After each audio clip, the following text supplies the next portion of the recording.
안녕하세요. 마흔아들입니다. 오늘 영상은 부모님들께 꼭 도움이 되었으면 하는 마음으로 하나하나 자료를 모으고 정리하면서 준비했습니다.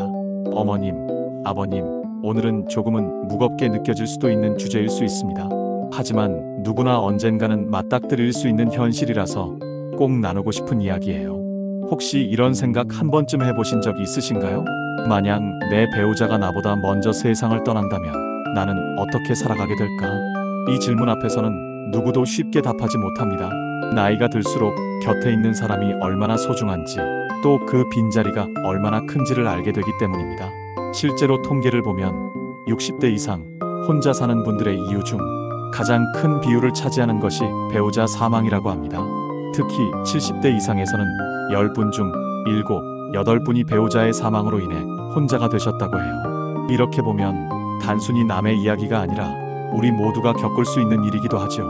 최근 일본에서 큰 화제가 된 영상이 있습니다.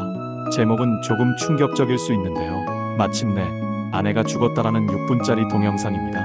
66세 남성이 아내를 잃고 혼자 부엌에서 라면을 끓여 먹는 모습이 담겨 있는데 누적 조회수가 800만 회가 넘고 수천 개의 댓글이 달렸습니다. 그만큼 많은 사람들이 공감하고 또 자신의 미래를 떠올리게 된 것이죠. 그 영상 속 남성은 이렇게 말합니다. 아내가 세상을 떠나면 자유로울 줄 알았다고 해요. 이제는 동창 술자리도 마음대로 나가고 연락처에 저장해둔 옛 지인들과도 부담 없이 연락할 수 있을 거라 생각했다고 합니다. 하지만 막상 현실은 정반대였습니다. 상실감 때문에 아무것도 할 수 없었고 5년이라는 세월이 그냥 흘러가 버렸다고 고백합니다. 이 이야기를 들은 많은 사람들은 눈물을 멈출 수 없었다고 합니다. 내 곁에 있는 배우자가 살아있다는 것만으로도 얼마나 큰 축복인지 알게 되었다. 어제 부부싸움을 했는데 당장 화해해야겠다는 댓글들이 이어졌습니다. 겪어보지 않으면 모르는, 하지만 누구나 공감할 수밖에 없는 현실이었기 때문이죠. 우리 주변에도 이런 사례는 많습니다. 평생을 함께한 아내가 갑작스러운 사고로 세상을 떠난 70대 할아버지의 이야기가 있습니다. 늘 부엌에서 여보, 오늘 저녁 뭐 드시고 싶으세요? 하고 묻던 아내에게 그날따라 무심하게 아무거나라고 대답했는데 그게 마지막 대화가 될 줄은 꿈에도 몰랐다고 해요. 아내는 시장에 갔다가 교통사고를 당했고 그렇게 돌아오지 못했습니다. 그 후 할아버지는 매일 아침 부엌에서 나는 소리에 착각을 했다고 합니다. 여전히 아내가 밥을 하고 있는 것 같은 소리, 여보 일어나세요 하는 목소리가 들리는 것 같은 착각 말이죠. 그러나 눈을 뜨면 적막한 집뿐이었습니다.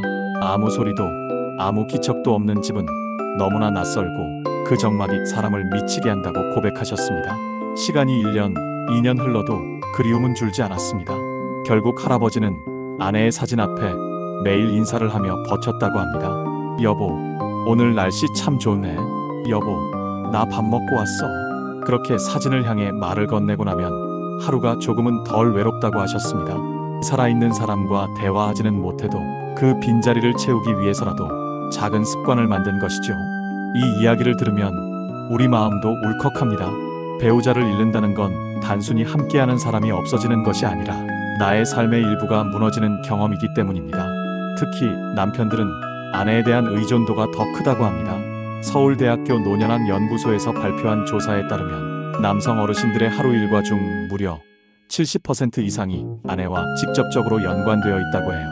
아침에 깨워주는 것, 약 먹을 시간을 알려주는 것, 대화의 상대가 되어주는 것, 명절과 가족 생일을 챙기는 것까지, 이런 모든 것들이 아내를 통해 이루어지는데 그 존재가 사라지면 삶이 송두리째 무너지는 것입니다. 한 80세 어르신은 이렇게 말씀하셨습니다.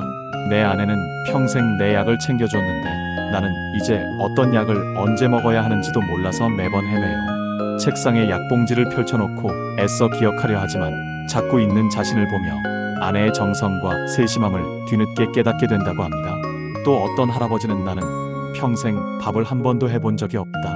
그래서 지금은 편의점 삼각김밥이 내 주식이다라고 하셨습니다. 실제 조사에서도 혼자가 된 남성 어르신 10분 중 8분은 하루에 한 끼도 제대로 된 식사를 하지 못한다고 나옵니다. 이렇듯 아내를 먼저 떠나보낸 남편들의 삶은 정서적으로, 생활적으로, 그리고 사회적으로 큰 변화를 맞게 됩니다. 그래서 우리에게는 준비가 필요합니다. 언젠가 홀로서기를 해야 하는 순간이 반드시 오기 때문입니다. 자, 그렇다면 이제부터는 구체적으로 어떤 준비가 필요할까요? 이어지는 이야기에서는 홀로 서기를 위해 꼭 필요한 생활 습관과 준비 방법에 대해 하나씩 나누어 보겠습니다. 앞서 우리는 배우자를 먼저 떠나보낸 남편분들이 겪는 깊은 외로움과 생활의 공백을 함께 살펴보았습니다. 그렇다면 과연 우리는 어떤 준비를 해야 그 상황을 조금이라도 덜 힘겹게 맞이할 수 있을까요? 오늘은 그 방법을 함께 나누어 보겠습니다. 먼저 생활의 기본이 되는 가사와 식사 준비입니다. 지금의 70대, 80대 남성 어르신들 대부분은 젊을 때 사회생활에 집중하고 집안일은 아내가 도맡아 하셨죠. 그러다 보니 부엌에 서는 일, 세탁기를 돌리는 일, 청소기를 잡는 일이 낯설 수밖에 없습니다. 하지만 언젠가 혼자가 되었을 때는 이 기본적인 생활 능력이 나의 삶을 지탱하는 기둥이 됩니다. 예를 들어 한 어르신은 아내가 세상을 떠난 뒤 처음으로 부엌에 들어가 계란을 깨보았다고 합니다. 그런데 프라이팬에 계란을 올려도 불 조절을 몰라서 다 태워버리고 말았죠. 그 순간 나는 평생 뭘 해본 게 없구나라는 자책이 밀려왔다고 하셨습니다. 하지만 시간이 지나면서 인터넷 영상을 보고 또 동네 복지관에서 열리는 요리 교실에 참여하면서 간단한 된장찌개와 김치볶음밥 정도는 할 수 있게 되었고 그 과정이 삶의 활력소가 되었다고 고백하셨습니다. 부모님, 혼자 남았을 때를 대비해 요리를 잘해야 한다는 뜻이 아닙니다. 단 한 가지 반찬이라도 내가 스스로 차릴 수 있는 힘, 그 힘이 나의 자존감과 건강을 지켜준다는 말씀을 드리고 싶은 거예요. 다음으로 중요한 것은 취미와 사회적 관계입니다. 사람은 혼자가 되면 쉽게 무기력해지고 고립되기 쉽습니다. 그런데 취미 생활이 있으면 또 함께 어울릴 수 있는 모임이 있으면 삶에 활력이 생기고 우울감도 훨씬 덜합니다. 실제로 한 조사에 따르면 배우자를 먼저 떠나보낸 남성들 중 취미 모임이나 종교 모임에 꾸준히 참여한 분들은 그렇지 않은 분들보다 우울증 발생률이 절반 이하로 낮았다고 합니다. 매주 탁구 모임에 나가는 72세 할아버지는 이렇게 말씀하셨어요. 처음에는 아내가 없는 집으로 돌아가는 게 너무 괴로웠는데 이제는 운동 끝나고 동호회 사람들과 밥을 먹다 보면 웃는 시간이 많아졌어. 그게 큰 힘이 돼. 부모님들께서도 아직 곁에 배우자가 계실 때 미리 함께 취미를 찾고 각자도 즐길 수 있는 활동을 만들어 두신다면 큰 도움이 됩니다. 그림을 배우든 글을 쓰든 음악을 듣든 작은 동호회라도 괜찮습니다. 중요한 건 혼자서도 내 삶을 이어갈 수 있는 뿌리를 만들어 두는 것입니다. 또 하나 빼놓을 수 없는 부분이 있습니다. 바로 자녀와의 관계입니다. 많은 아버님들이 아내가 먼저 가시고 나면 자녀와의 관계가 멀어지는 경우가 많습니다. 평소의 대화는 아내를 통해 이어지다 보니 아내가 없으면 자식과의 연결고리도 약해지기 때문이죠. 하지만 그럴수록 더 솔직해지시는 게 좋습니다. 아빠가 보고 싶다. 시간 날 때 밥 한번 먹자 이렇게 직접 말하는 용기가 필요합니다. 자녀들도 처음에는 서먹할 수 있지만 시간이 지나면 오히려 아버지가 솔직하게 마음을 표현하는 모습에서 더 큰 따뜻함을 느끼게 됩니다. 그리고 정말 중요한 부분, 바로 재정과 자산 관리입니다. 오랫동안 아내가 가계부를 쓰고 보험, 연금 관리까지 맡아왔다면 아내가 떠난 후 남편은 어디서부터 어떻게 해야 할지 막막해집니다. 그래서 미리미리 배우자와 함께 재정 상황을 공유하고 은행 업무나 연금 수령 절차도 직접 경험해 보시는 게 필요합니다. 예를 들어 어떤 어르신은 아내가 돌아가신 후 은행 창구에 갔는데 본인 명의 통장과 카드가 어떻게 연결되어 있는지도 몰라서 큰 어려움을 겪으셨다고 합니다. 이런 일을 피하려면 아직 두 분이 함께 계실 때 은행 일도 같이 보시고 보험이나 연금에 대해서도 꼼꼼히 이야기 나누시는 것이 좋습니다. 혹시 모를 상황에 대비해서 전문가 상담을 받아보시는 것도 큰 도움이 됩니다. 부모님, 우리가 살면서 가장 피하고 싶은 이야기 중 하나가 바로 배우자와의 이별입니다. 하지만 그 현실을 외면한다고 해서 사라지는 것은 아닙니다. 오히려 미리 준비할수록 남은 시간을 더 단단하게 살 수 있습니다. 정리하자면 홀로서기를 위해서는 첫째, 생활의 기본을 익히고 작은 것부터 직접 해보는 연습이 필요합니다. 둘째, 나를 지탱해줄 취미와 사회적 관계를 꾸준히 만들어야 합니다. 셋째, 자녀와의 소통을 의식적으로 유지하며 마음을 표현해야 합니다. 넷째, 재정 관리에 적극적으로 관심을 가져야 합니다. 이 네 가지는 언젠가 홀로서기를 해야 하는 순간 우리 삶을 지켜주는 안전망이 될 것입니다. 이제 마지막으로 구체적으로 어떻게 실천할 수 있을지, 또 지금 곁에 있는 배우자를 더 소중히 여기는 마음을 어떻게 생활 속에서 키워갈 수 있을지 말씀드리겠습니다.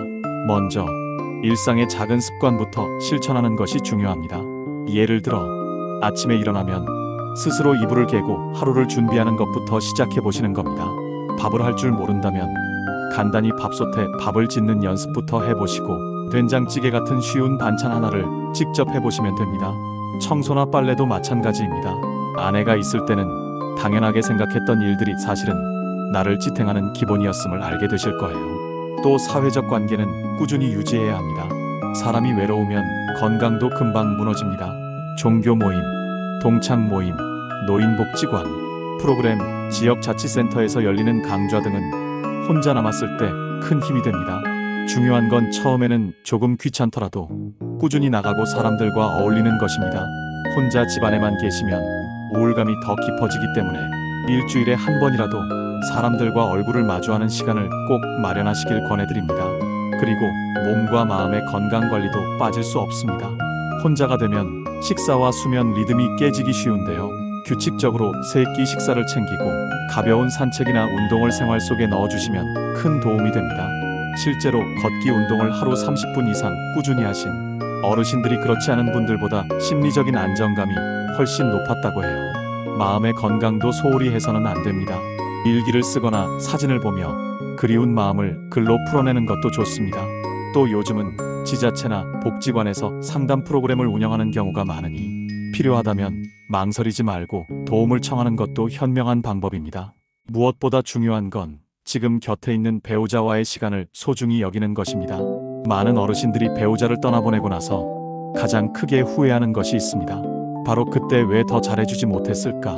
왜 작은 일에 짜증을 냈을까 하는 마음이죠. 결국 남는 건 함께한 시간의 추억뿐입니다. 오늘 저녁이라도 괜히 투명스럽게 대답하지 마시고 따뜻하게 고마워요 한마디 건네보세요. 손을 잡고 산책을 하거나 식탁에서 웃으며 대화하는 그 순간이 사실은 가장 큰 재산이자 행복입니다. 부모님, 우리 모두는 언젠가 홀로서기를 맞이할 수밖에 없습니다. 하지만 지금 곁에 계신 배우자와 하루하루를 소중히 여기면서 동시에 홀로서기 연습을 해나간다면 그 미래는 훨씬 더 단단하고 따뜻할 수 있습니다. 오늘 내용을 정리해드리겠습니다. 홀로서기를 위해서는 작은 생활 습관을 미리 연습하시고 사회적 관계를 유지하며 몸과 마음의 건강을 챙기는 것이 중요합니다. 그리고 무엇보다 지금 곁에 있는 배우자와의 시간을 소중히 여기며 후회 없는 하루를 만들어 가야 합니다. 마흔아들은 언제나 부모님 곁에 있습니다. 오늘 영상이 도움이 되셨다면 구독과 좋아요 꼭 부탁드리고요. 주변의 소중한 분들께도 공유해 주시면 큰 힘이 될 것 같습니다. 부모님, 오늘도 평안하시길 바랍니다. 감사합니다.